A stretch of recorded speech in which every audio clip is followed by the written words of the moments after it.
Me. All right, hi everybody. We're on. It is live right now. It's 9:30 p.m. This is Wednesday, September 21st. I don't know what I'm doing. All right, hi. It's the Daytripper Photo Show. It's episode 147 tonight. Tonight we're talking about the photo review for the photo challenge Composite Image. There was some question as to what a composite image is posted, and basically it's when multiple images are put on each other and put into one photo, and you have multiple photos in one. That makes a composite. So there were a lot of really great photos submitted. Guys, hi, how are you? Good, Phil? how are you? I'm great. That looks tasty. What are you drinking? The remnants of my tea. Okay. I made it way too early. Well, that's your fault. Hindsight. Hindsight, yeah. So welcome back. Thank you. You're welcome. And do you have a good week? I did. It was exciting. And he laughs about it. That's great. Why was it exciting? What happened? Oh, I had the Blue Jays win tonight. That was good. Oh? Had them not do a very good job of winning the night before, which was not so good. Yeah. But It's it up and down. it was a really exciting week. Walk away. It was so good and so bad. There's been some amazing games from the Jays. Gabriel, do you watch any Blue Jays baseball? I most of the time, like I get the, I have a Google Now card, so I get sort of the live updates on my phone as we go through. Oh yeah. So every few minutes, I'm like, oh yay, oh ah. Oh, they're so ridiculously high-scoring games. There's like nine runs in the very last two periods last night. Like football games. Crazy, yeah. They get everyone off the base and got a touchdown. It was awesome. Well, that guy scored that 3-pointer, man. that was amazing, amazing from the infield. That was great. Yeah, Ty Domi's my favorite Blue Jay. Oh, I love Ty Domi, and his son's playing for the Leafs. He probably scored that goal we got. Oh, he's not playing for the Leafs, is he? It doesn't matter. What do I know? Hockey. So, Gabe. Yes. What else happened this week? What else happened this? I feel like I'm supposed to know. I'm not really setting anything up. Oh, there was a big election here in Canada, Yes. and the one party took over, and another party is gone, and good for all of you. Facebook was all aflutter with "It's the end of the world" and "Yay, things are just starting good." And okay, I will say, okay, all right, no, I won't. Yeah, no. No, come on, you have to, and Phil will have. Phil has something to say too. One thing, okay, one thing. Sometimes it's hard when you're on the inside looking out. And when John Oliver takes 18 minutes, I don't know if his show is an hour or half an hour, I'm not sure. I've never watched the full show, I only watched the YouTube clips. But when he takes 18 minutes out of his show to do an entire segment begging Canadians not to vote for Harper, that actually says something to me. Now I don't want comments on the thing. It's interesting sometimes when you're inside looking out, no matter how good you think it is, it's interesting when somebody on the outside takes their valuable resources to make a comment looking back in. So Interesting.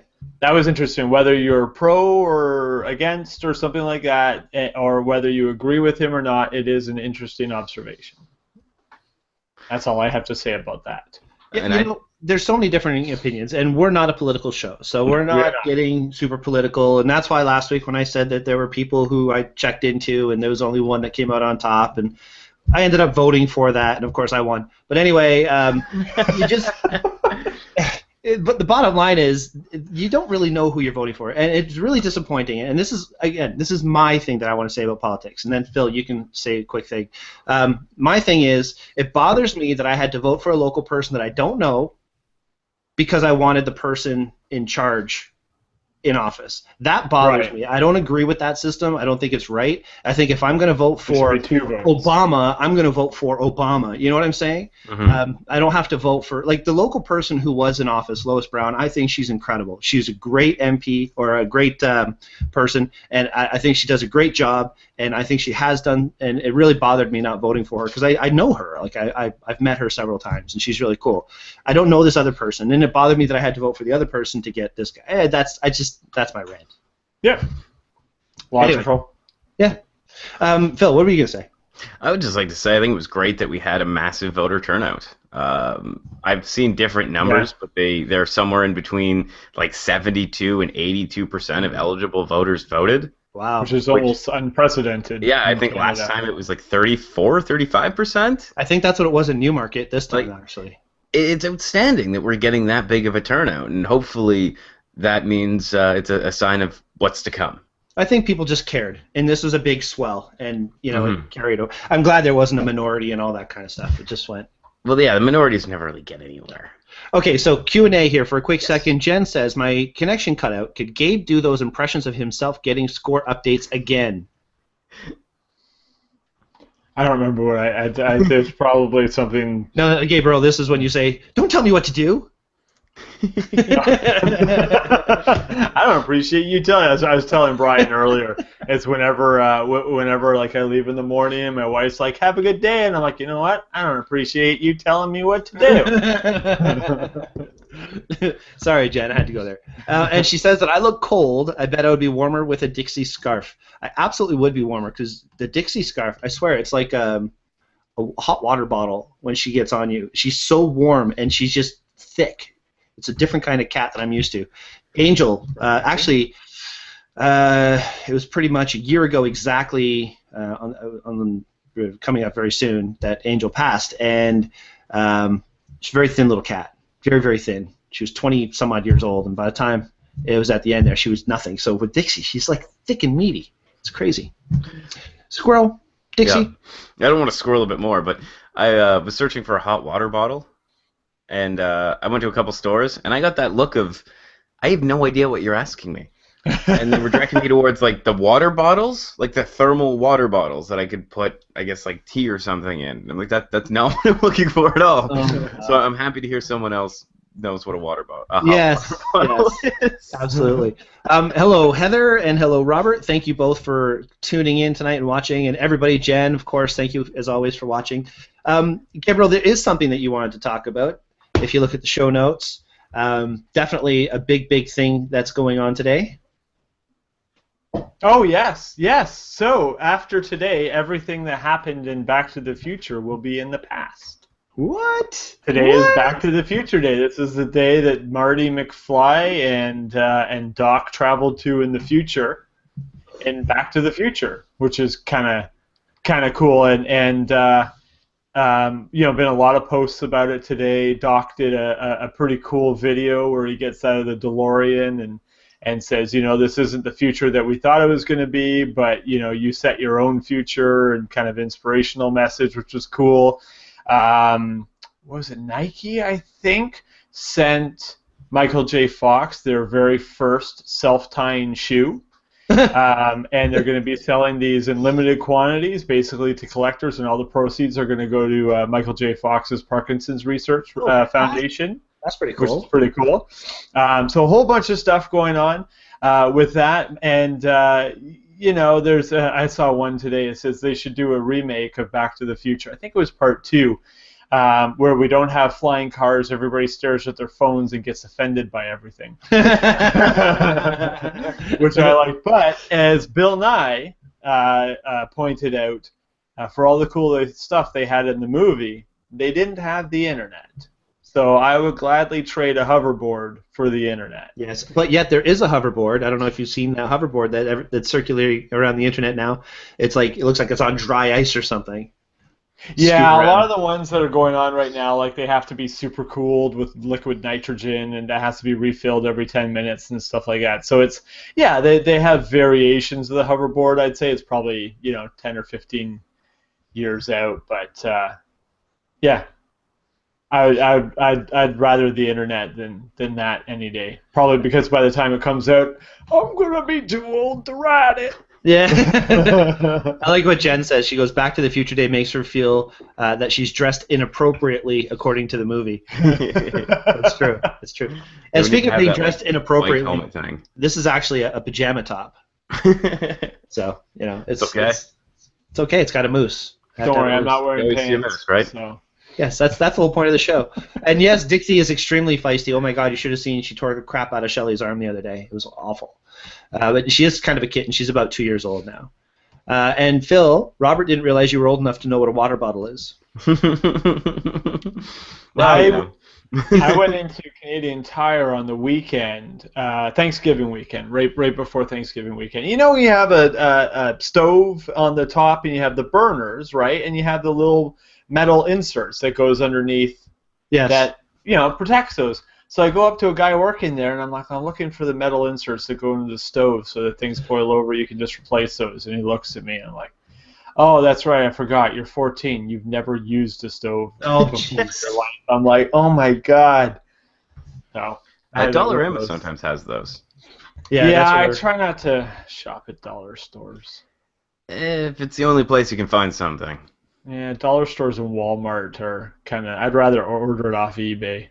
Oh, that's great. Just going straight to the source. Yeah, that's fantastic. So you actually import the or Amazon. I'd rather get it off Amazon usually. Anyway, okay, it's okay. Let's get back to this. So we're talking about composite images. Total squirrel, but that's awesome. We're having a good time. So our conversations are composites. We take like this and this and this and this, nice. And we create really nothing of any value. That's probably true. All right, but that's the whole point of it, though. Like, if for a composite photo, if you don't have that one image that you absolutely love, you can take a sky from something, and you can take, a color from here, or a dove that you like, and flip it this way and put it that way, and it's really cool. Now, I don't do a lot of composite stuff. I don't know if you guys have done too much composite stuff. For me, it takes a different sense of artistry, let's say. You're composing an entire story yourself, and for me, it's more of a see what's in front of me, see how the light's hitting it, and try and capture it in a unique way. That's kind of, I don't know, that's kind of my vibe, but that could just be because I'm not really good at it. And I was saying in the pre-chat before we went live today that one of the reasons that you don't find me posting composites is because I'm not really great at refining edges, and I'm not really great at hiding the fact that it's a composite. So, normal people, everybody who's not a photographer would look at it and think, oh, yeah, pretty photo, la, la, la. And then every photographer would look at it and say, no, he cut this here. Oh, I could see how he wanted that there. And so I don't want to put myself out there for that until I'm really good at it. You know what I mean? Does that make sense? Oh, yeah. Yeah. So there are some folks in our community who are spectacular at it. I'm gonna put Jen on the spot right now. I think the stuff that she has merged and put together is amazing. And she submitted 5 images, and obviously we can't get to all 5. But I'm going to sum it up to say her sense of artistry is amazing.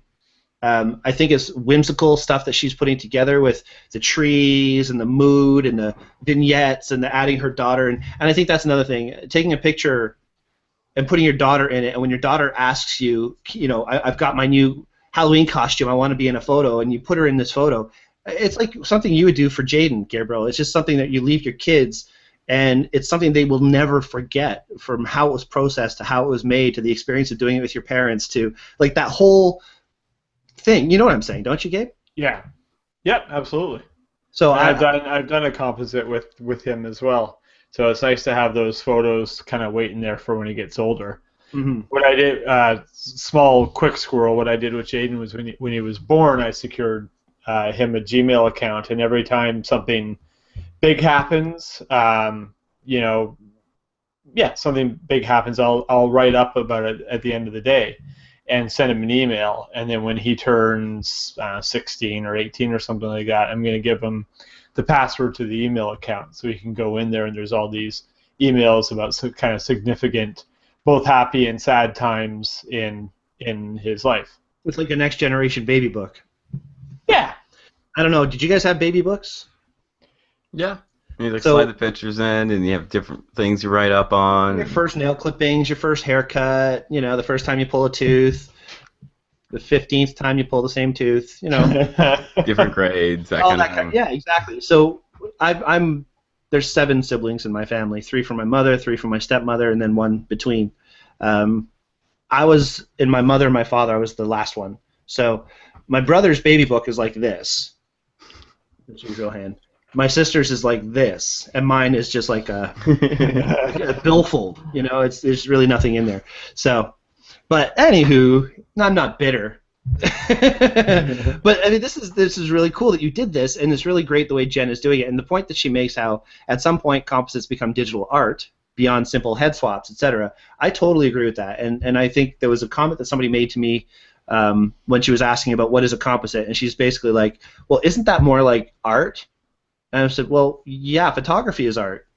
That's the whole point of making photographs for most people, is to create art that you're going to put on your wall, or you're going to, give as gifts or sell or whatever. I mean, that's the whole point of photography, is to create art. So what's the difference between capturing an image and then creating an image in your mind and putting it together? Another person that we all know well is Isabel Kelly. Does amazing composite work, and Stephanie and all these other folks that have been in our community for years. Beautiful artists. And I think that's the big differentiator between people who love to composite and people who are still trying to get to that. Well, yeah, I mean, sorry, finish No, your go ahead. sentence. Sorry, I thought there was a bit of a lag. You're done? Done. No, it's where do you draw the line? When we were doing the last Spring on the Night workshop, and I was saying, if you can't write backwards, because some people have a hard time writing backwards, myself included, when you're doing the light painting and stuff, just write normally and then flip it in Photoshop. And there was a couple people like, oh, that's cheating, that's cheating. I'm like, well, hold it.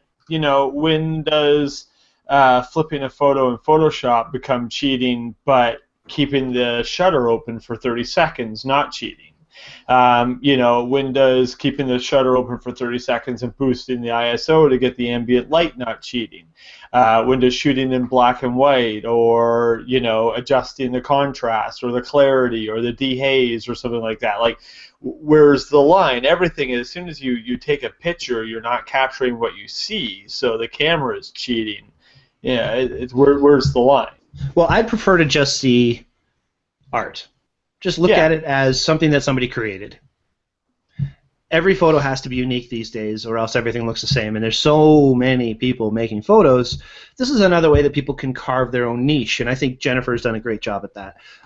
She says her daughter loves seeing the results of the composite, and as of 2 weeks ago, she actually started directing them, saying, add this or take this out, which I think is awesome. She's 5 years old doing this. All right, so what have you guys done for composites? Phil?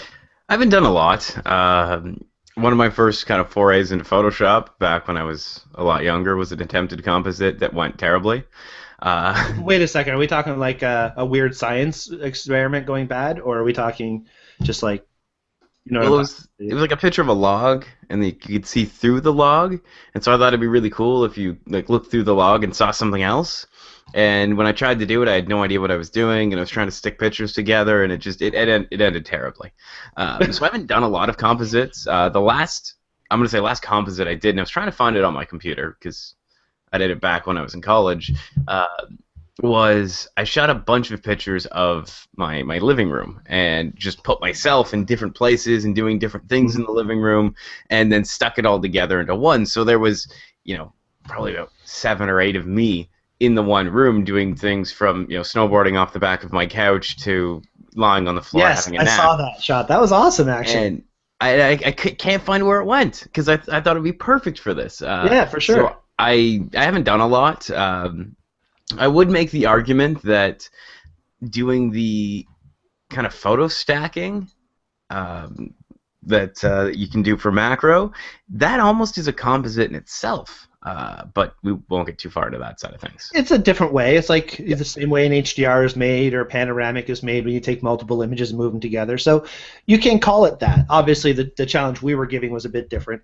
Yes. These are the 2 composites that I've really made. The first was the header here. I did this at work. You'll notice that I did more composite work than you think, because I've got me here, here, here, and there was another me back here.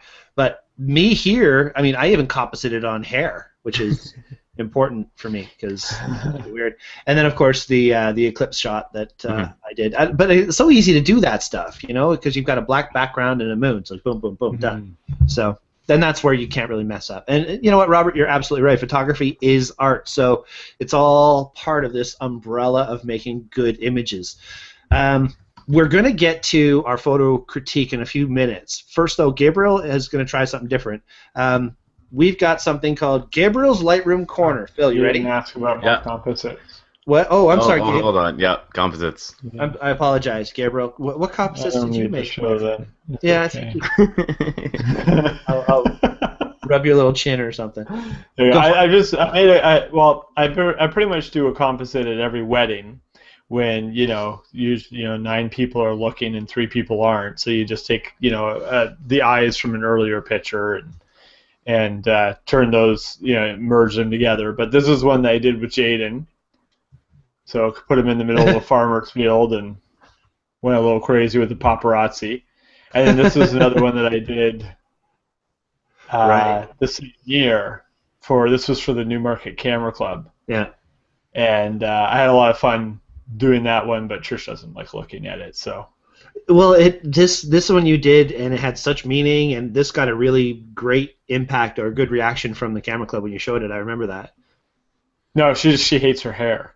Oh, I'm thinking it's because it implies some like sadness or something. Well, I'll give you that too, but I think. That's funny. All right.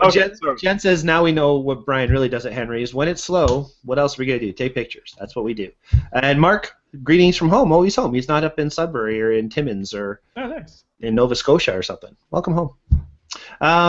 Okay, so we're going to talk about some stuff. First, I just want to remind everybody who's watching, if you like what we're talking about, if you have a good time watching our show, please click like, subscribe to our YouTube channel, share this with your friends. Let your friends know that we're doing this fun show, and they could join in and be a part of it, which I think is the best part. Also, join the Daytripper Photo community on Google+. Lots of cool stuff goes on there. My movie I'm shooting. I'm making a movie. I posted it there, and I've got everybody is helping make it. So lots of cool opportunities you get when you join our community. Also, I want to thank our sponsors, LensPen, for sponsoring us for the past year or two. Guys have been amazing supporters of the Daytripper Photo Sessions. Anybody that comes on sessions, usually we have extra lens pens or peeps or things like that we could let you use or hand out during the event. So guys, awesome stuff. And now we're going to get to Gabriel's Lightroom Corner. Ready, Phil? Yep. Gabriel's Lightroom Corner. Gabriel's Lightroom Corner. It's with Gabriel. Yay, Gabe. All right. And Don Komarechka is sitting there going, that tune is very similar, because there's a podcast that we both listen to called This Week in Science, and they do Blair's Animal Corner, so that's the same tune. Well, I would have had to have watched that for me to be a copycat. I should probably watch these podcasts. You got to tell me about these things, man. There's a lot of really good podcasts out there, and I drive so much I listen to all of them. All right, well, we'll talk about that later. First. Okay, so there has been a lot of hoopla recently over Adobe's Creative Cloud offerings and stuff. There's been a couple updates that were not performance enhancing, and then they made a change to the import dialog, and people lost their freaking minds. Those are the important things in life, but to their credit, Adobe listened to the community and said, all right, cool, you don't like it, how about you stop freaking out, and we'll put it back to the way that it was. So I think that's actually an example of a win for the Creative Cloud, because the nice thing with that is if they do an update that people don't like and the community cries out, they can just release another update, not too long later, that gets automatically rolled out to everybody, and everything goes back to the way that it is. So, Phil, unlike everyone's eardrums, my dearest apologies. He just totally dropped his microphone and made the best face. Like, I didn't do that. That wasn't me. Sorry. So, with all I use Lightroom pretty extensively, very extensively. I use Lightroom Mobile on my phone and my iPad and stuff. And I was actually listening to a podcast, an interview on Photo Focus this week. And the girl that they were podcasting, I wish I could remember her name, but she does a lot of the instructional videos for Lightroom. Juliana Keist, I think her name is.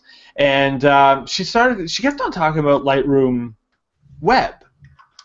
And I'm like, oh, okay, so she's just pronouncing it wrong. She's talking about Lightroom Mobile. But there's actually a Lightroom Web, which nobody knows about. And it amazes me. So let me just pull this up here. Screen one. Here we go. Okay. So this is my Lightroom, right? You can see I'm actually in in Lightroom here. Okay. And it's the software we all know and love. Now I'm going to go and I'm going to launch my browser. I'm going to go here, I'm going to open a new tab, and you're going to see this little bookmark here called Adobe Lightroom. Now, the one caveat is that you have to have a CC subscription, so you have to be on like the photographer's package or something like that. Okay. So I'm going to click on here, and this is going to load up the welcome screen, right? Now, from here, it's telling me I have 11,959 photos synced, no videos, I don't do a lot of videos, in 20 collections. Well, let's go to my recent collections. And here, these are all the collections that I have synchronized in my Lightroom. So if I go down to my Lightroom, I have a whole bunch of collections, then some of them you'll see the little double arrow there. They're synchronized with Lightroom Mobile. And that's what I was accessing on my phone and my iPad. Now, from here, I can add photos to a collection. So I'm going to go down to one of my collections here, to Instagram. Right, so I've got 20 photos in here. And I'm going to add a photo. Let's see. An epic selfie of my wife and I. And you see there's a little progress dialog bar up here. It says uploading 1 of 1, and it gives you a little refresh button. And there's the selfie added to that collection. Now here's the awesome thing. Okay, I'm going to go out of here, and I'm going to go into Lightroom. I'm going to go to my Instagram collection, and now remember, this is all done online, so sometimes it takes a second for things to update, but there's the picture that I added online, right? So I uploaded that through a browser to my catalog, so this could be on my laptop on the road, right? Now remember, when you sign up for the CC, you get 2 licenses, so you can have one on your computer and one on a laptop or something like that, but some laptops, like say a Chromebook, they can't run Lightroom. Some laptops don't run Lightroom very well, and you can still be kind of limited with your functionality. So this was just from a browser, and I'm gonna go through a couple other advantages soon in a second. From here, I can take a look at this photo. I can flag it. Oh, rating error. Oh, wonderful. This is what you call a demo fail. Okay, there you go. I can flag it. I can rate it. I can look at the EXIF data, if there was any. There you go, photo location. So it's telling me all the information on there. It's showing me the geolocation. Then I can click here. I can click on the edit button, and you can see it loading the photo. Right? It's loading. It's loading. It's on the web, so you gotta give it a second. Which looks awful. A vivid preset. There you go. I can make adjustments. Now I'm gonna do like an extreme adjustment. Right? I'm gonna go like super, super, super bright, so it's really easy to see the difference. Okay, and then I'm gonna go save and exit. So here's that photo. It's in my web browser. Yeah, in my web browser in the To Instagram collection.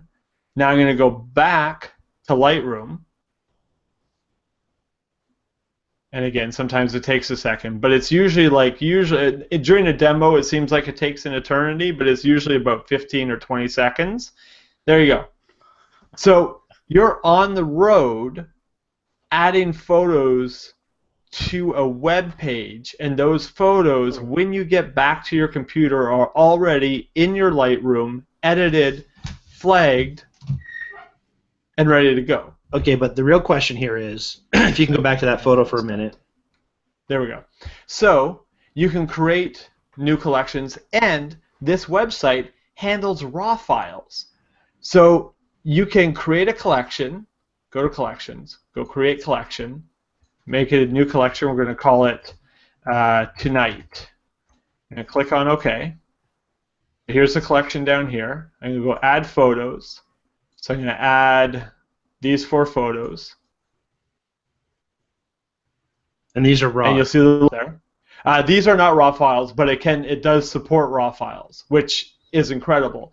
And when you get back, the raw files are in your Lightroom waiting for you. And any edits that you do on the website are non-destructive, just like when you do them in Lightroom. If you load the photos through the website and you are in Lightroom, you know how Lightroom, if you delete the original photo, Lightroom doesn't know where it is? Okay, so that's That's a good question. So any photo so I just uploaded these 4 photos to the collection tonight, right? So now I'm going to go back to Lightroom proper, and there is a photo, an album called Lightroom Mobile. Here you go. Here's the collection called Tonight, right? And then you can just right-click on the photo and say Show and Explore, or go to Folder and Library. But it should also, at least it did in the past, also update it to this Lightroom Mobile folder as well. And it's probably just taking a couple seconds for it to update. But I mean, this is all in a browser. Okay, we have a few things in the Q&A. First, Jennifer asks, she asks, she hasn't updated because of the madness that went on. Did the fix actually fix everything? Yeah, you know what? I never had any issues. I heard some people on, especially one guy in particular on the Improved Photography podcast. He was losing his mind over the updates. It just was not working, and legitimately. Apparently, Lightroom kept on crashing on him, and it was not. It's like an Apple update. You never do a 9.0 update. You wait for 9.1.1 because. Yeah, in the past they were reliable. Now they'll just brick everything, and you wait for the update to the update to the update. I never noticed any performance problems with the updates on my Lightroom, but everybody's saying that it's all worked out now. Okay, I have a question for you. Sorry. Yeah. Ross just posted Macintosh users who tether their Nikons and Leicas take note after digging into a problem tethering no longer working on Nikon or Leica cameras following the Apple OS X release El Capitan. He's learned that Apple removes some low-level access protocols for security reasons. So basically, you can't tether your Nikon or Leica cameras through Lightroom. If you and that's just something that they're working with Apple on. Okay, because I already that's an Apple problem. But you probably don't tether a lot. Well, I do when I'm doing my light painting. That's a good point. Yes. Sarah Vanderheid asks, does Photoshop do this too? No. Okay. No, not that I know. This is just something that I sort of stumbled across because I heard her say it, and I kind of did a Google search for Lightroom Web, and it brought me to this mysterious web page I needed to log into, and then I saw this, and I'm like, OMG, that's unbelievable. Cool. So you can be, like, there's one thing, so people would say, well, why wouldn't you just use Lightroom on your laptop and your computer? Okay, let's say you're in an event, and you have your laptop with you, and you download all your pictures into Lightroom on your computer, and you do some edits and stuff, and that's great. But then you get home, you got to export the catalog. You got to import the catalog into your resident Lightroom and stuff. I mean, it's a real pain. Here, you take your file, you take your card, you put it in your laptop, you upload it to this, and you get home, and all the pictures are already there, already rated, already edited with non-destructive. And the other amazing thing that I thought about, I had one of those shower thoughts the other day that just this most incredible use of this. So I shot a bar mitzvah. It was from 8 a.m. to midnight the other day. We had about 3,000 pictures, right? Well, there was 2 photographers, myself and the partner that runs the company with me, Sheldon. And it's kind of unfair that one person has to do all the editing, but you don't really want to split the event into 2 people, right? So the biggest thing, the thing that takes the most time, is the culling.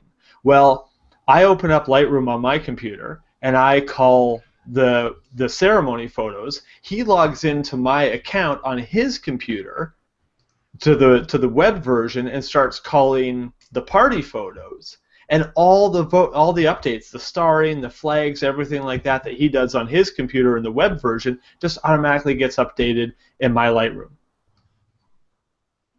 It's amazing. That is pretty cool. So it's like Google Docs for photos now. It's like Google Docs for photos. Yeah, I mean, I really like Lightroom Mobile for flagging and stuff like that. I wouldn't do a lot of editing on this. One nice thing that you can do if you have a collection here, You can share them automatically. You can, let's go to a different one here, and then you can go, you can sort by capture time. You can, I wish that you could flag by stars. Right now you can only kind of filter by flags. I like to be able to flag by filter by stars and by color as well. But then if you click on the little play button here, then it starts the slideshow, and you can automatically go through the slideshow. So this is something that everybody that's on CC has access to, but I haven't heard of one other photographer that knows. And there's keyboard shortcuts. You can use all the Photoshop, the Lightroom keyboard shortcuts on the web page. So I was really impressed. I was really surprised. And I've been using this almost every single day since I found out about it. I'm going to quote our viewer, Sarah, Kay, that's awesome. That is pretty awesome. I don't know who Kay is, but it's awesome. They're really, they made a little mistake with the import dialog, and they made a couple updates that weren't performance enhancing, but besides that, they've been freaking knocking it out of the park. This Adobe CC is one of the best things to happen to Lightroom and Photoshop that I've ever seen. I'm super excited. Well, that's great. As you can probably tell. And to match your excitement, I'm going to take Jennifer's new Gabriel's theme song, Gabriel's Lightroom Corner Squirrel. That was good. All right, Andrew, thank you for watching. Andrew was just behind the third base at the Jays game today. So he sent a photo from his seat. I saw a photo posted. This is where I'm sitting. And he watched the Jays game from behind the third base. Then he's home watching our show. So that's pretty cool. From the Jays to Daytripper Photo. That's pretty sweet. All right, guys, let's get into this. Let's check out some photos. Who's doing a screen share today? How's my audio? Is my audio okay this time? It is, yeah. Okay, then I can do the screen share. Coolio. Okay. All right, so while you pull that up, just to remind everybody, the photo challenge, this week is Composite. It's where you merge a couple images into a single photo. The whole thing, again, we've talked about this, and to me, the only thing limiting you if you're making a composite image is patience, imagination, and time. That's kind of how I see it. You have to have great imagination, you have to have a lot of patience, and you have to have the time to merge these things and to play with them and to make them look professional, and I think that's amazing when you have those three things. So I know that there's been a lot of folks in our community who have posted some of these, so Gabriel, my friend, whenever you're ready. Oh, sure, that's right, sorry, I thought I already was. Just a second. I have to actually hit the share button. These computers, I'll get them figured out one day. Yeah. Okay. Rave reviews for your business. Oh yeah, and if you need your computers fixed. All right, so this isn't one of them. Well, it kind of is. It was. We found out recently that this was a composite, so it was the first composite submitted under a different theme. Or was that this one? It was mine. It was this May one. have been this one. Yeah, this one. Okay. Yeah. So I just wanted to kind of acknowledge those in their awesomeness. It was pretty cool. Actually, yeah, just to touch on that photo, Mark let me know afterward that Phil was right. It was a composite of Elvis on the toast. I thought it was a toast and the toasted Elvis into it. I was wrong. You're right. Moving along here. Nothing to see here. Nothing to see here. It's not the first time I've been wrong. All right, so Jennifer, this is a great shot, and this is the one I was talking about, how it's her daughter in her new Halloween costume. It's just so mystical. She talked about adding unicorns and this and that. I think that could get a little busy eventually, but I love the way she uses light play through the trees, the little off to the left side, the little butterflies and stuff like that flying around. It's a really cute photo. Mm-hmm. Anything to add, guys? Bueller? It's a perfect example of, well, first of all, a composite. Second of all, when does photography become art? Always. Mm-hmm. It's nothing looks out of place there except for maybe the watermark, but that's just me. But that's part of a composite too. That's another image layered on top. Yeah. There you go. Yeah, she says she started doing digital art before she even started doing photography, and I find the people who do the best composites are people who are artists first. Right. They have an art background, you know? Yeah. I'll agree with that. Yeah. It's got a great kind of labyrinthy sort of feel to it. Yeah. Like Fern Gully kind of thing. Yes, Fern Gully. I was thinking Lord of the Rings, but no, it's not that dark. No. Kind of looks like the cover of a children's book. Mm. And that would be like great. Where the Wild Things Are kind of thing. Yeah. Yeah, I like it. Very cool. Is this no, that's not it. Yeah, it That's is. not a composite. That's a composite? Yeah, that's one of Liz. She did 3 images to make this. Oh, okay. So I think it's awesome, first of all, that Liz is making composites. I don't even really know how to do it, and I can't see which was taken from each image. Like I can't see anything cut out, and that's why I think you were confused. It's so well done with the cropping, or with the, what do you call it, composite. Yeah. That you can't really see what's been composited. Which is great. I gotta say, I hope that's not a real cat. I was gonna say it looks really fuzzy Stuffed. and like plush. I love when Liz makes a photo. She's got a great sense of humor about her art, and she has a lot of fun doing it. She was actually in the store today. It was great seeing her. It's fun, you know. That's what I think about this. It's just a fun photo, and well done. So good on you, Liz. Anything to add, Gabe? I agree. I'm about to sneeze, so no. Well, spaghetti bless you. And Phil, anything else to add? No, I like it. I like how the possibly real cat at the bottom left. It looks looks like it's mischievous. Yeah, it's up to no good. Yeah. All right, cool. Gabe, are you back with us? Or are you still sneezing? I don't know, the sneeze is taunting me. As soon as I say I'm going to do it, it goes away. So I don't know. It's Murphy's Law. Punch yourself in the nose. I'm not falling for that again. 4 times is enough. All right. Thank you, Liz, for showing us that one. That was fun. Okay, now this was one of the first ones that I saw, and I've been dying to use this as my profile photo since she posted this. This is me and Dixie merged together.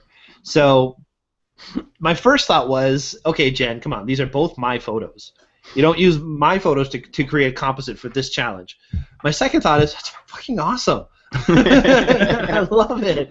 It was so well done with the hat coming through the top and the hair around the back and the little scruffy neck part. I just love that part of Dix. She's so cute. So I thought it was awesome. I thought it was really, really well done. What do you guys think? I'll agree. I like it. And Gabriel sneezing? Possibly. No, it's great. I mean, it's hard to tell where Brian ends and the cat begins, but that's just, you know, sort of a reflection on reality.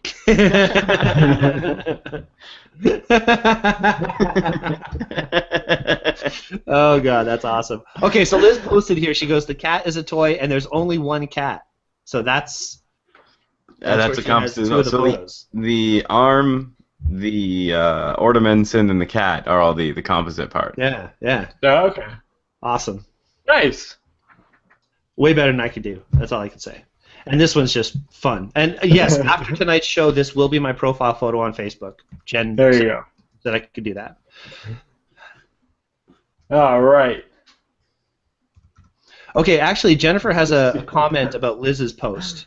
She says she would say that Christmas ornaments falling should be on an angle as it falls, because ornaments never fall straight and identically like that. So a little too symmetrical. I didn't get that they were falling. And you know what? Maybe if they were on an angle or something like that, maybe I would have caught that. But that's cool. I still thought it was very well done because No, absolutely. And this is my thing. If I can't do better, I'm certainly not going to say how to improve it because I don't know how to do better. You know what I'm saying? I'm not that guy. I think it's because they were staggered. If they were all in a line at different angles, then it would give more the illusion of it falling. But because they're staggered and there's only one over here, I look at it and think more like they're decorating the couch than it's a mischievous cat.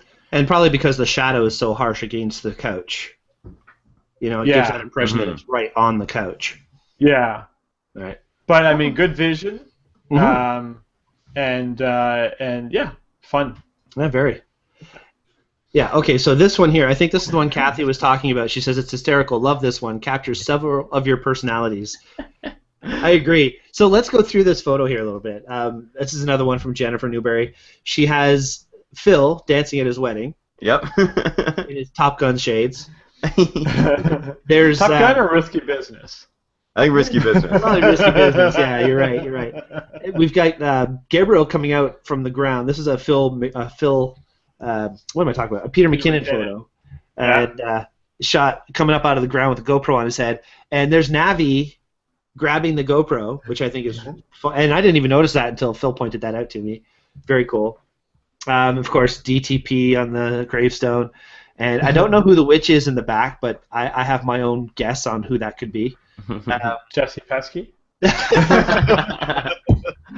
I'm telling you said that. But I'd like to know what she's trying to say by having me coming with the sun rays out of my face. I mean...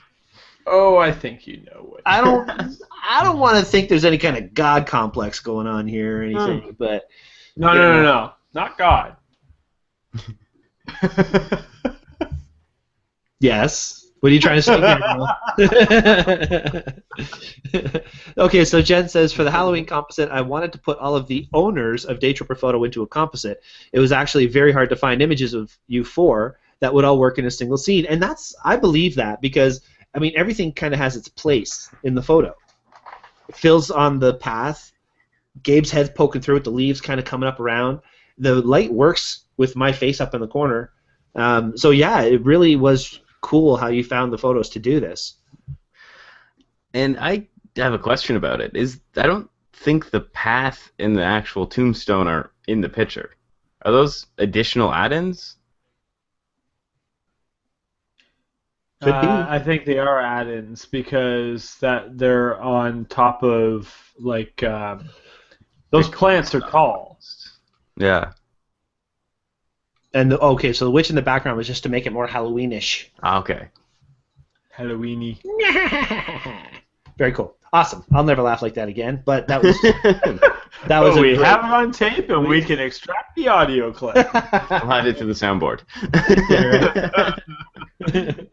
Okay, so here's Mark's photo.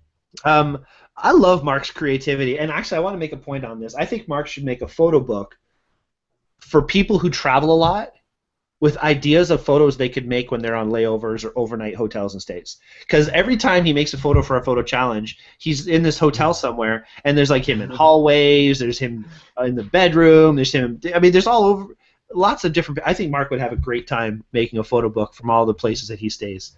That's just my thought. Anyway, idea. What are you thinking for this year, guys? Phil, why don't you start?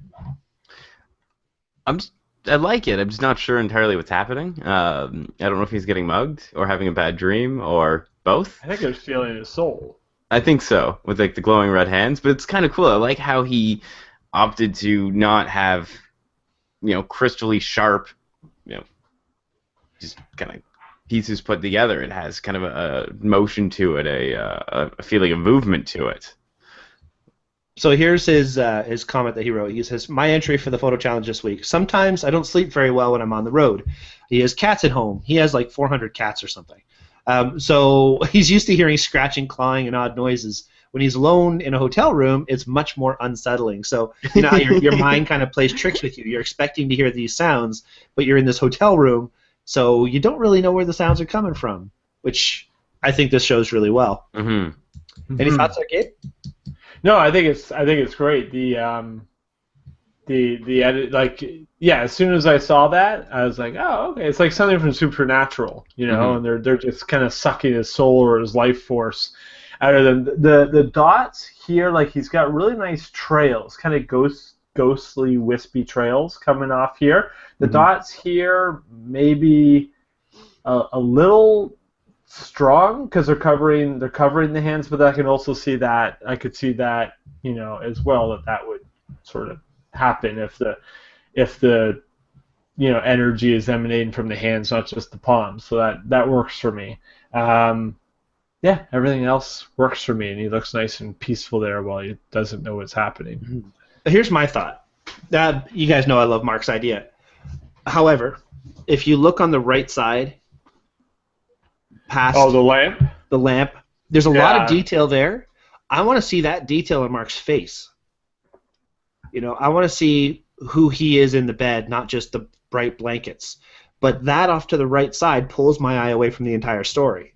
I think cropping that away altogether, if I just put my hand in front of it, it's a much easier to follow image. Does that make sense to you guys? I actually would say the same with the bottom left corner as well. The little bit, yeah. Even just kind of clone that out too. Yeah. Or draw all the focus right to Mark instead of off to the sides. You didn't want to crop. You could always burn the brightness down. Sure, you could do that. Yeah, absolutely. And maybe bring the brightness on the lamp and stuff that looks like it's probably a reflection from a window or something like that. Bring that down. Mm-hmm. And really, I mean, the only reason it's annoying to me is because it's brighter than him. Mm-hmm. His face. The eye is automatically drawn to the brightest part. Right. The part with most contrasty stuffs. All right, Jen says, Mark, that's so creepy, nice. And it's funny in the comments, everybody was basically saying, thanks, Mark, I'll never sleep again. So. Yeah, I'm glad I'm looking at this after I stayed in a hotel on Sunday. Not before. Very cool stuff. All right, nice. Let's see what's next. All right. We'll go into the article. Well, the article is something to mention. Tammy, I do recommend everybody go to our community and check out the article that Tammy posted. Elderly people looking at themselves in the mirror and themselves is from like photos from the past. It's a definite worthwhile watch. I think everybody should check this out. It's beautiful work, great composite work, excellent storytelling, but that's for another time. Mm-hmm. All right. So now Robert posted two images of the same thing. This one and then the second one. And so you go this one? Yeah. Oh, revised. Okay. So Joe made the comment how you should have a shadow under Bugs' feet. So in this image, you can see that behind Bugs, there's a long shadow on the ground. Mm-hmm. And I first thought, well, wouldn't the shadow be underneath? It looks like it's taken around noon, but then when I checked the photo details, it was taken at 9 a.m., so the shadow would actually be longer. Mm-hmm. If the sun was coming up. It matches the tree behind him as well. Yeah. Mm-hmm. So that was well done. Man, what's up, Dak? He didn't take the second photo, but hey, it's Bugs Bunny, so it's still a win. Yeah, yeah. And I think the first photo was taken on our day trip, which is even a better win. There you go. Yeah. Very cool. Anything to add there, Phil? Or I like it. One thing I might do, since we're talking about bright areas in a shot, I like that it's by a river, but that bright area of stuff in the bottom left corner, I think is a little distracting. So maybe cutting it in on that tree. I'm making mouse movements on my screen and realizing that no one can see them. Cutting it in, yeah, exactly where your mouse is right now. Cutting it in and removing some or all of that might be kind of cool. Might concentrate on him a little bit more. Adding a vignette. That could work too. Yeah. Put more emphasis on Bug. Adding in a Daffy Duck would be good too. Now, I don't know if you guys saw the article. I honestly didn't read it. I'm gonna be honest with that one. But I think it might have been from like Petapixel or Petapixel. I'm not sure how you pronounce that. And it was that Elmer Fudd used to be a wildlife photographer before he decided to eat his pictures instead of take them. Oh, or eat his subjects instead of take them. Usually it goes the other way. I don't know where the article is. I'm gonna try and find it and post it and comment somewhere. But it was kind of funny because it showed a picture of Bugs Bunny and then Elmer Fudd with the big, 8x10 camera and the thing over his head. Oh, there you go. Yeah, Elmer Fudd was originally a wildlife photographer. There we go. There, that's the one. Oy vey. No, I didn't read it, so I'm not sure. So here, we're not squirreling here, ladies and gentlemen. We're rabbiting. We're bunnying. Little giant camera kit. And you know what? It was probably like one of those things like Bugs Bunny pissed him off, and he's like, "That's it. I'm putting the camera away and grabbing the shotgun." Well, the thumbnail for the video looks like his camera gear is in many pieces, so Yeah. I'd say that's most likely the case. Ooh, love it. Ay vey. All right, let's head on back into our photos. So, And by the way, Mark says he agrees with our comments, Oh, thank you, Mark. which is good. The only thing I would say with this is shadows tend to start sort of underneath the body. So kind of the shadow that would come out from here would be the leg, and would start at the leg. And the shadow from Bugs Bunny seems to be sharper than the shadow from the tree. So I probably would just soften the edges on that a little bit, make it look a little bit more authentic. You know, so that we think that Bugs Bunny is actually standing there. Yes, because that you have to have those details to make you believe an animated character. All right, next photo. Yeah. All right. It was good Thanks. squirrel stuff. Thanks, Robert. That was awesome, dude. Okay, so this is interesting. Tammy was trying the pop-up effect. So it's kind of like creating a 3D image out of a 2D image. It's a neat effect. I guess it would be composite anyway because she'd have to extract one image and then paste it back in. Mm-hmm. What do you think, Phil? I kind of like it. I like the idea of the 3D kind of look to it. You see this, there's been a series of GIFs or GIFs, depending if we're talking about moving pictures or peanut butter, online that has a similar idea. You take the GIF and you put white lines through it that only intersect part of it, and it actually looks like it's coming off the screen. So this is like the 2D, the still picture version of that. And I think it's kind of cool because you have the illusion of the, I'm not sure what to call them. I'm going to call them samurai, coming out of the screen itself. Ninja! Yes. Ninjas. Again, I just like saying ninja. Okay, Gabe, anything to add? I like, I like the image. It's definitely draws your attention where you want it.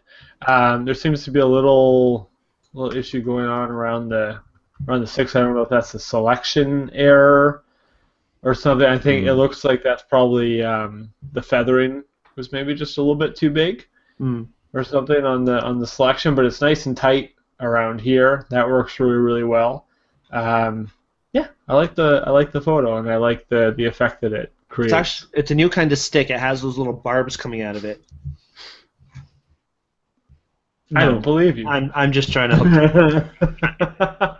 As my son says to me almost daily, I don't believe you. Yeah, for just cause as well. You have a smart kid. I wish people could see the way Gabe interacts with his son. It's the most hilarious thing to ever see. They're so cute together. All right, sorry, go ahead. So Tammy, excellent job. I thought you did a great job. It's an interesting twist to it, and it's your own photos, which is great. Yeah. It's an original. I would call that a success. Yes. Okay, so Jen has 2 more shots here. Okay. This one, and again, it's a cute background. I mean, the scale maybe a little off with the tiger and the little girl. My idea is tigers would be much bigger. But it's the land of imagination. True. And I think the heart is very realistic. Sorry, it's my sarcasm. I love it. I mean, I've said this from the beginning, and this applies to all the photos that Jen submitted, is I love the fact that she's doing these things with her daughter and creating these memories, and that to me is more important than anything with any of this stuff. Mm-hmm. Oh, by the way, Gabriel, Robert's mad at you. Oh, Shelly just came in with a little minion finger. We're squirreling in a whole different way. Thanks. Yeah, Gabriel, Robert's mad at you. He says it's the first time he's ever tried the shadow thing in Photoshop, so cut him some slack. I think that my creative criticism will help him do a better job next time. So maybe. Banana. Meemaw, meemaw, meemaw. But sorry. There you go. All the viewers just disappeared. All of them. All right. Okay, so Jen says her daughter insisted on the heart. She prefers it without. You're such an artistic person, Jen. I agree with you more than you know. And my mother, Gabe, says hi to you, but not to Phil. Apparently she doesn't like Phil. That's okay. Hi. Hi. That's not okay. It's not okay at all. He's not our sous chalet buddy. Yes, that's true. We've had lunch. Okay. I'm so sad. I was so upset I got sick during the photo expo. I was looking forward to our lunch, but it's crap. Well, I didn't really do a lunch with her either. Oh, really? Until after the expo. For shame. I was busy. I mean, we went for a photo walk. We had a great time. Uh-huh. She We'll hooked me talk up. later. She hooked me up with this. Hmm. But there we go. Get some focus going. I love the zombie. All right. Anyway. Okay. Now we're zombie scrolling. Totally zombie scrolling. All right. Okay. So this is. Okay. Is it? Go ahead. Why are they so small, Jennifer? Why is your watermark so big, but your file size is so small? She's very thorough with people not stealing her photos. Okay. All right. Or seeing them. Yes, and if you look at the 2015 Canadian stamp, it looks like there may be some sort of wind event going on. This reminds me a lot of when we went to the Y Marsh. I think, Phil, you were on that trip. One of the first trips we went to the Y Marsh. Were you on that? Or we had the bird of prey? Anyway, Pete McKinnon got a hold of one of my pictures of the landscape of the Y Marsh and put the tornado in like this. Very cool. Very cool. And it's even kind of works in this shot because the way she's grabbing onto the back of his jacket, it's like, don't let me fly away. She's got such a tight grip on that, and her skirt, her dress is all blowing around. So I wonder if Jen actually planned, like told them that we're going to be putting a twister in this shot. She said in the comment, she said it was a very windy day. This wedding I shot was super windy, so I thought I would add a reason for the wind. Okay, well, that's awesome. God, it looks bigger here than it does. Maybe it's just like an optical illusion or something like that. It's a figmentation of your imagination. Imagination. Yeah, there you go. Yes. And by the way, Phil, my mother says she loves you even though she's never met you. There you go. Okay, so Jen, this kind of makes sense. Jen's had a ton of photos stolen, so she doesn't post anything online without crazy watermarking anymore. It makes sense. Don Komarechka has the same issue. The difference is he has lawyers and goes after every single person and wins $1,000 every time that he wins. So, photos are going to be stolen. Yeah. And I think that could be chalked up as, almost a compliment in some cases. But if you have, maybe you could talk to Don. Maybe he can give you some guidance as to how to address those things. And I don't know, just a thought. Yeah. I do the Trey Ratcliffe approach. I post everything in super high resolution with Creative Commons license. Basically, people can download and do anything with it that they want with the image for personal use. But as soon as they start using it for commercial use, then I start making phone calls. But then you own them. Yeah, and the metadata is all in the image. So if they strip the metadata, then that shows intent. Mm-hmm. And I've had a lot of photos stolen as well, and I don't take it as a compliment. I think it's a douchebaggy thing to do, but also I want my photos to be big. And it doesn't bother me a lot. If somebody steals a photo of mine, there's somebody that probably wasn't going to pay for a photo anyways. I just my outlook on it has evolved over the years, and now I just can't be bothered. Yeah, and for me in wrestling, obviously people steal my photos all the time. But it's gotten to the point now where I have a bit of respect in that community, and they always tag me in it. But I get it. I didn't mean to imply that you shouldn't care if someone steals your photos, because obviously that's not the case. But, I think she does good work. I'd steal it. Mm-hmm. Yeah, and it's one thing if someone steals your pictures so they can come at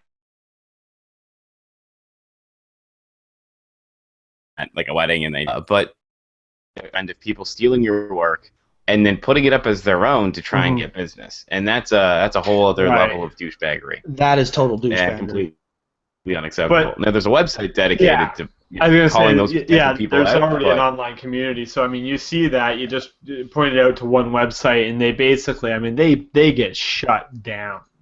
Well, even as big as Jasmine Stars had issues with stuff like that. Oh, my headphones died again. Just a sec. That was more plagiarizing tweets than it was using other people's. She had a service that put up tweets for her, and the person that was doing that was basically finding other people's tweets that they liked and reposting them on her account as her. So she really had very little. It was still not right, but she had very little knowledge as to what was going on. I see. Okay. So Sarah actually asks. She says, "So I feel stupid being in business for almost 10 years, but how do you know? Are we talking commercial stealing or clients?" I would say both. Yeah. Because clients are gonna, if you put pictures up, and now if you put a proof up, I guess on Facebook or something from your wedding, they're probably gonna download it, and people are probably gonna steal your pictures and try and pass them off as your own. And I think some of the times, at least this is my opinion, you guys can correct me because it's most likely wrong.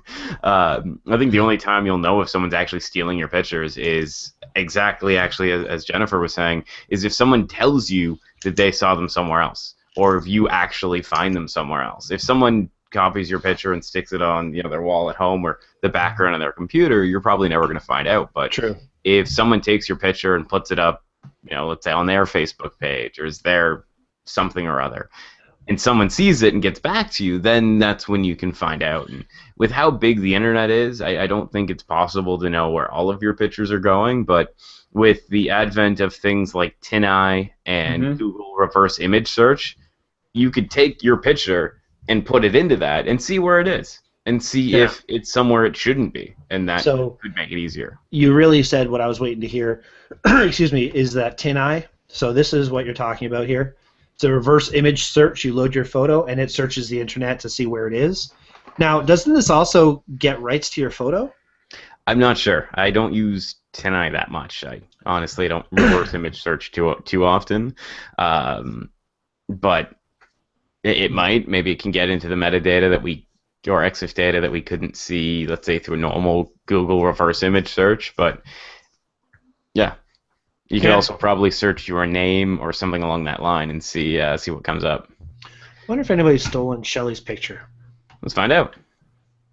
Yeah, every now and then I'll take some of my more popular photos and I'll just throw them into to Google reverse image search, and it'll come up, 20 or 30 different places, and I'll click on a few of them, and as long as they're not claiming it's theirs or trying to sell it, then I really have no problem with it. And a few times that I've run into people and they are trying to sell it, I just send them an email, and it's like, you just use some nice verbiage, but let them know that your lawyers are ready, and they'll either send a check or they'll take it down. Yeah, Jen says she's had people tell me that they saw her photos somewhere else. In one case, they stole an entire animals gallery back from her website, and they uploaded it to their own website with their own watermark. I mean, God. Yeah. That's when you try and out those people on those photography websites. Yeah, and that's FAUX photography. And the other thing, too, is if you have a website and it's Flash-based, I think it's a little harder to extract a picture from it, and I think you can maybe add something to prevent people from stealing at least higher resolution. No. Yeah, but then it's Flash-based, which means that nobody with an iPhone or iPad or any type... Can review your pictures. Yeah, remember 50% of mobile searches or 50% of Google searches are done on mobile now. All right, well, we have one more photo to go through. Okay. Before we can say goodnight. And this one's a lot of fun. Layla took this shot. When I first saw this, the mood of it, the tone to it, I thought it was brilliant. I like the feel of the weathered wood. It's very simple, very clean image. But then, I kind of had two schools of thought on this. My first thought is my surface impression of the photo. Beautiful. Love it. Thought it was really great. My second thought is my photographer impression of the photo. So how there's the people who are photographers who are picky, like I said earlier, or there are people who are, just love photos for what they look like. If I were really picky, I would really notice the crops or the circles around the sky area. You know what I mean? And Gabe, you kind of made a mention about how to fix something like that. Did you not? I did not. You did not? Did you say hi or anything? Words? I didn't. No words? This is actually my first time seeing this So picture. you had nothing then. My brain is making things up in my brain. I mentioned on an earlier photo about the feather may be a little bit too high, but there's not much feathering going on this one. Maybe a blending layer or something like that would make it. No, I think it's fine. And see, this is my point. Like, I don't know how to do better. I just getting pixel peeping, I guess. Phil, what do you think? I like it. I like the contrast between the black and white and the color of the sky. I do get what you're getting at with the. So I'm just trying to pull it up on my screen here. See it a little bit larger. I do get what you're saying with the kind of odd shape inside of the binocular lens itself. Mm-hmm. And I think you might be thinking about what we were talking about earlier, and that is that the actual optics inside of a binocular, when you look in on an angle, they always look a little bit bendy anyway. So it could be just the way that the lens itself looked inside of the binocular. Mm-hmm. That's what I was thinking. It wasn't Gabriel at all. But I like it. I like the the blue sky in the background. It just gives kind of a cool look to the shot. Very nice. All right, very cool. Anything else to add, Gabriel? I think I've already said my piece. You said your piece? Thank you very much. Phil said his piece. I've talked in pieces. And cool. All right, so I think we're done the photo review. Great stuff. Awesome photos submitted for our Composite Photo Challenge, guys. Thank you so much for taking the time. I mean, composites take time. So I know whoever made these photos really made the effort to do it. So I really appreciate that. Great work. Bit of bad news. We're out of lens pens. So we're just going to say you guys all did a great job.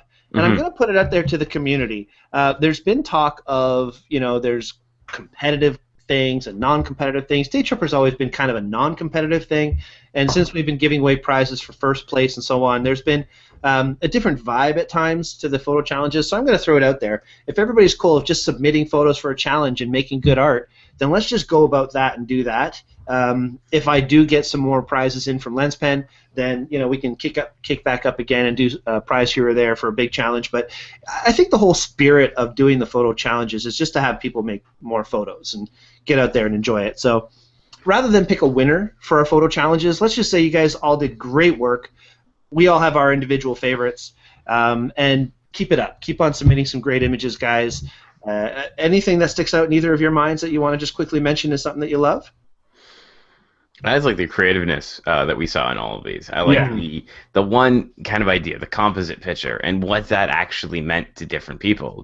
At one point it means, and I got the binocular picture pulled up now. At one point it means showing something inside of where you would normally see out of, or it comes to the shots where you completely create like an artificial world around one single character, or you put one single character who's artificial in the real world. So there's a lot of different ideas coming from just one word. So I really like everyone's take on this. I like how everyone was very creative, and we got things from one end where it was basically creating something that was completely kind of generated through composite to something that was I want to call it exactly simple but awesome at the same time.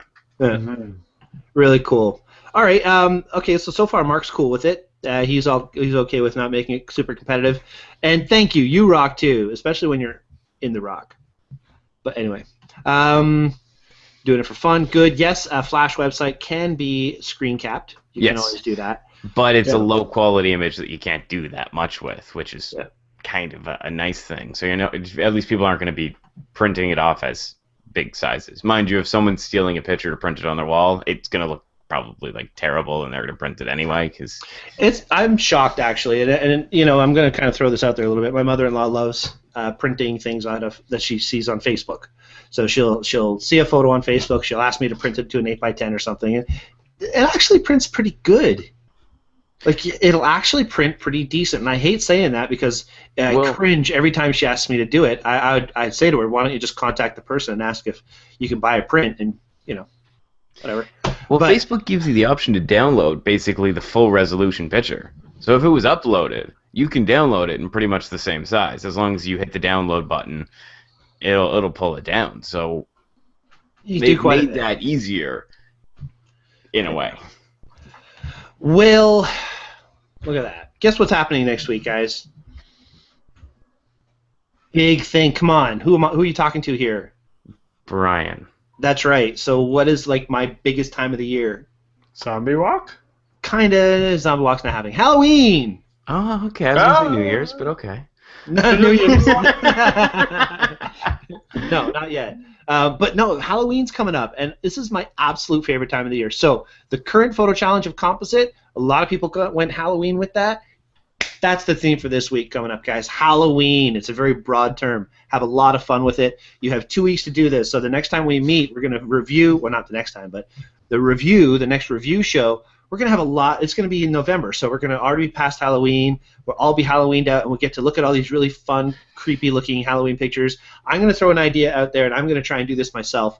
I'm going to set up some remote flashes outside, and I'm going to scare little kids as they come to my door. I'm going to be all 6'4" me, and I'm going to jump up and yell at them and scare them. And as I scare them, I'm going to remote trigger my camera and get their expression caught.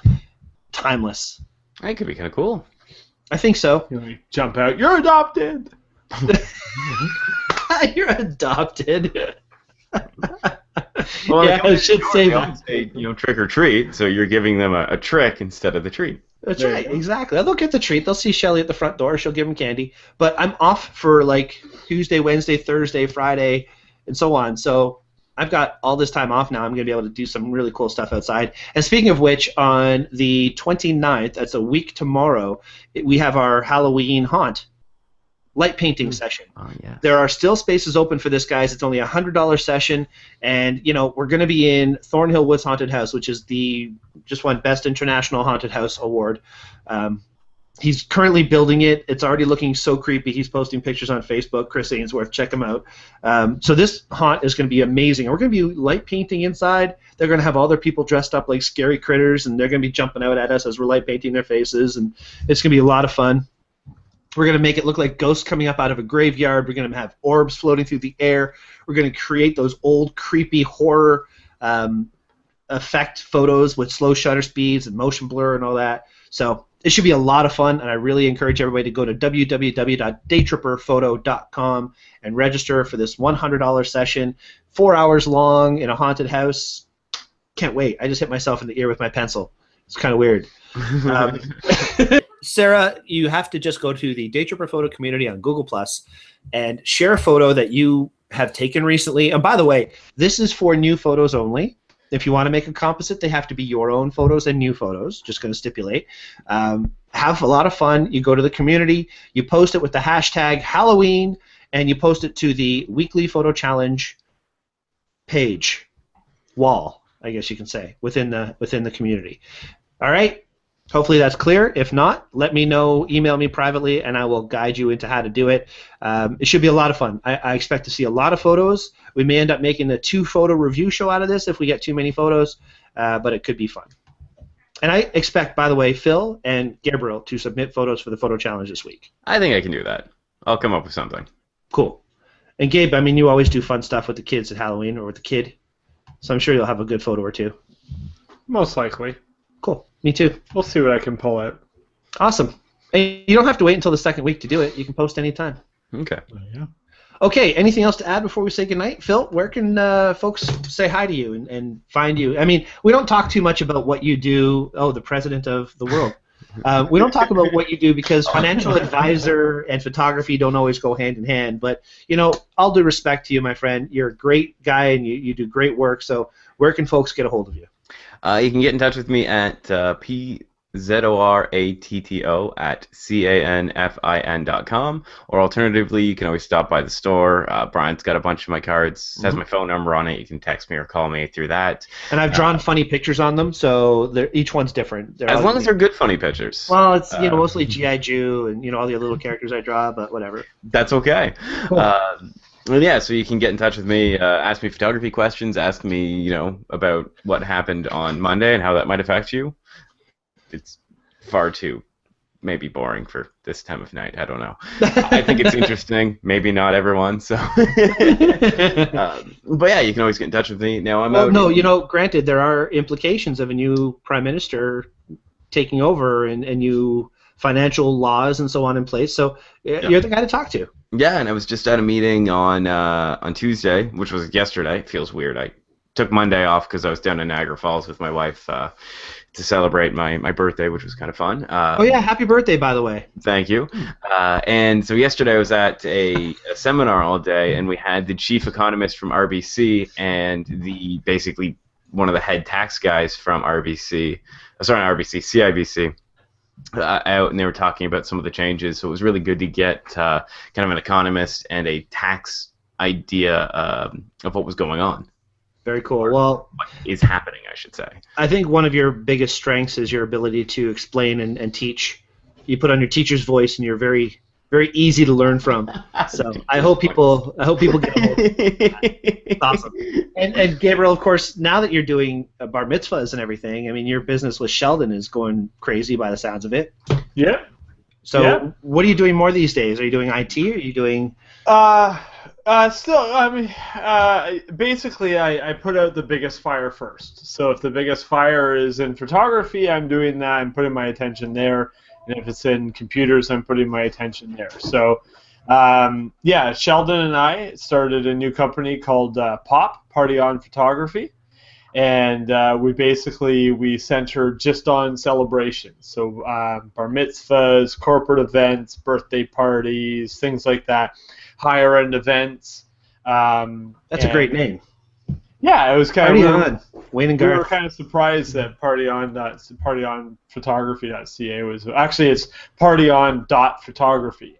For people who don't know, they just released a whole bunch of new top level domains, and top level domains are like .com, .ca, .org, and stuff. And so they just released a whole bunch of them. One of them is .photography. Mm-hmm. So we have partyon.photography. Nice.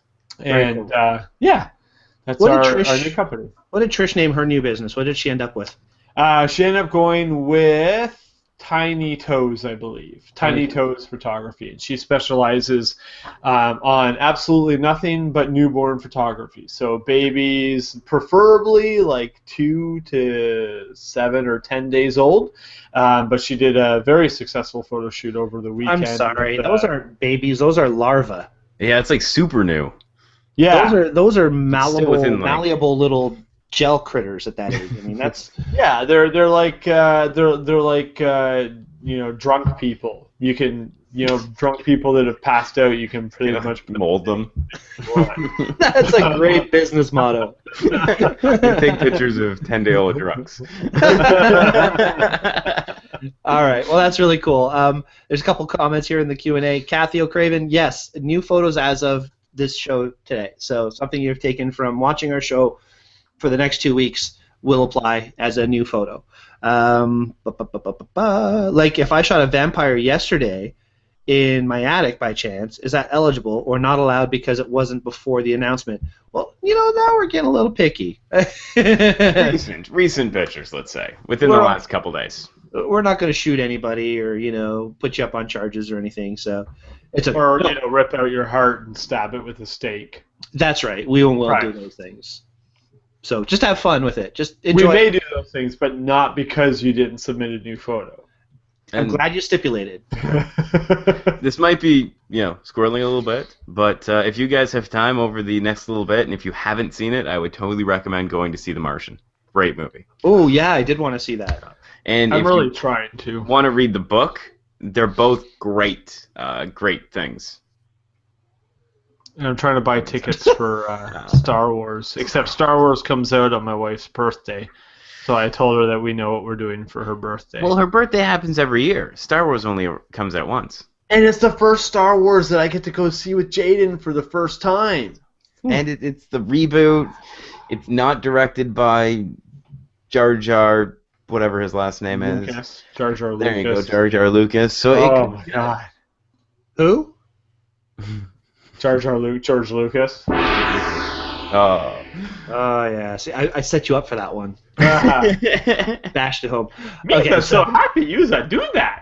I want to kill myself. You do that way too well. Okay, guys, thank you so much for being on this week, and thank you everybody for watching and joining in and being a part of the Q&A. We had great reaction and response from our viewers today. Thank you so much. It was a lot of fun. And if it's a vampire, I'm good with it. Yes, I'm okay with that. You can kill a vampire. Just leave the zombies alone. I'll take care of them for you. I didn't know you could take a picture of a vampire. Didn't they disappear? No. Just the mirror thing. You can take their picture. Okay. Yeah. They don't have a soul, so you don't have to worry about stealing them. Okay. I don't know. Come on, they're not real. It's like freaking Count Dracula, the cereal or something. They don't really. Blah, blah, blah. Blah, blah. I'm fake. Okay. I do not speak blah, blah, blah. Oh, There you don't could have be kids. real You've never zombies. seen Hotel Transylvania. Never mind. That's true. I haven't. But Okay. okay. So thanks everybody. Have a great night. We'll see y'all next week. Oh, by the way, next week we have a great show planned for everybody. We'll tell you as soon as we know what it is. Thank you. See y'all next week. Bye, everybody. Best show Bye. ever. Best ever. Next week. Totally. Totally. Make sure you watch. Be there. Yeah.